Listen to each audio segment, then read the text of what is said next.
قسم ہے ان فرشتوں کی جو کافروں کی روح سختی سے کھینچتے ہیں، والناشطات نشطا اور جو مومنوں کی روح کی گرہ نرمی سے کھول دیتے ہیں، والسابحات سبحا پھر فضا میں تیرتے ہوئے جاتے ہیں، فالسابقات سبقا پھر تیزی سے لپکتے ہیں، فالمدبرات امرا پھر جو حکم ملتا ہے اس کو پورا کرنے کا انتظام کرتے ہیں، يوم ترجف الراجفة کہ جس دن بھونچال ہر چیز کو ہلا ڈالے گا، تتبعها الرادفة پھر اس کے بعد ایک اور جھٹکا آئے گا،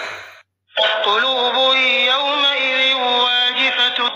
اس دن بہت سے دل لرز رہے ہوں گے، أبصارها خاشعة ان کی آنکھیں جھکی ہوئی ہوں گی، يقولون أئنا لمردودون في الحافرة یہ کافر لوگ کہتے ہیں کہ کیا ہم پہلی والی حالت پر لوٹا دیے جائیں گے؟ أإذا كنا عظاما نخرة کیا اس وقت جب ہم بوسیدہ ہڈیوں میں تبدیل ہو چکے ہوں گے؟ قالوا تلك إذا كرة خاسرة کہتے ہیں کہ اگر ایسا ہوا تو یہ بڑے گھاٹے کی واپسی ہوگی، فإنما هي زجرة واحدة حقیقت تو یہ ہے کہ وہ بس ایک زور کی آواز ہوگی، فإذا هم بالساهرة جس کے بعد وہ اچانک ایک کھلے میدان میں ہوں گے۔ هل أتاك حديث موسى اے پیغمبر، کیا تمہیں موسیٰ کا واقعہ پہنچا ہے؟ إذ ناداه ربه بالوادي المقدس طوى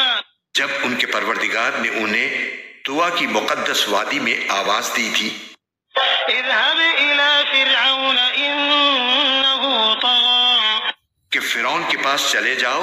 اس نے بہت سرکشی اختیار کر رکھی ہے، فقل هل لك إلى أن تزكى اور اس سے کہو کہ کیا تمہیں یہ خواہش ہے کہ تم سنور جاؤ، وأهديك إلى ربك فتخشى اور یہ کہ میں تمہیں تمہارے پروردگار کا راستہ دکھاؤں تو تمہارے دل میں خوف پیدا ہو جائے۔ فأراه الآية الكبرى چنانچہ موسیٰ نے اس کو بڑی زبردست نشانی دکھائی۔